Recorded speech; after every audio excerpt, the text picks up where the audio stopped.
This is horseradish. You take a piece of horseradish, a long one, like this here, this size.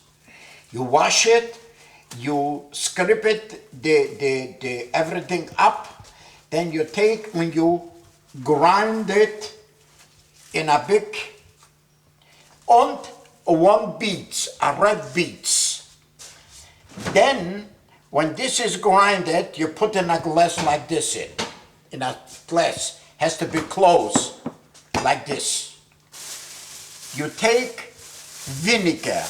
You can take wine vinegar or regular vinegar, a little bit, not much, maybe I have a glass. I have a glass of vinegar.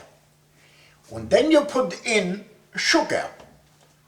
And then you Mix it. mix it. How much?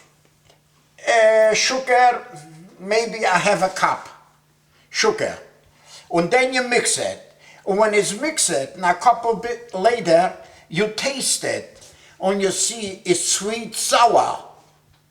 You know, a little bit of the sweet side, not so much sour.